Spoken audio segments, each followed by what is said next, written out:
হে hi everyone. তো আমি আবারও চলে এসেছি আমার একটা সাডেন প্ল্যানিং ঘুরু নিয়ে। তো প্রথমেই তো এই যে আমরা বেরিয়ে গেছি বাড়ির সকলে মিলে ঘুরতে যাওয়ার উদ্দেশ্যে। আর তার সাথে আমাদের পুচকু পাচকা অনেকেই গিয়েছিল। তো আমরা সন্ধ্যাবেলার দিকে এই জাস্ট একটা চায়ের দোকানে দাঁড়িয়ে চা কফি সবাই খেয়ে আমরা আমাদের গন্তব্যস্থলে পৌঁছে গেছি, যেটা কিনা ছিল তারকেশ্বর। দিয়ে তারপরে এদের নাটক করা দেখে আমরা বেরিয়ে পড়েছি ফুচকা খেতে।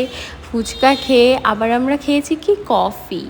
তারপর আমরা রুম ভিজিট করে নিয়ে আমরা চলে গেছিলাম রাতের ডিনারটা সেরে ফেলতে, কারণ সকালবেলা আমাদের পুজো দেওয়া ছিল।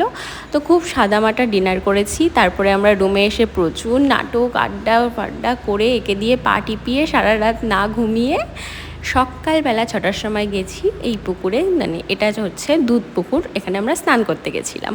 তো যাদের সাথে পাপ করেছি তাদের সাথেই পাপ ধুতে গেছিলাম, এরকম ব্যাপার। দিয়ে তারপরে ঠাকুরের জন্য এই জলগুলো নিয়ে আমরা গেছিলাম ভেতরে। তো ভেতরের ক্লিপ তো আমাদের অ্যালাউ ছিল না।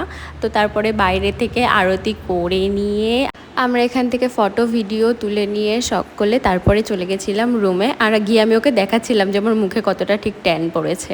তারপর আমরা চলে গেছিলাম ব্রেকফাস্ট করতে। তারপর ঘরে খানিকক্ষণ ঘুমিয়ে নিয়ে আমরা বেরিয়ে পড়েছিলাম বাড়ি আসার উদ্দেশ্যে। তারপরে রাস্তায় আমরা লাঞ্চ করে চলে এসেছি বাড়ি। টাটা।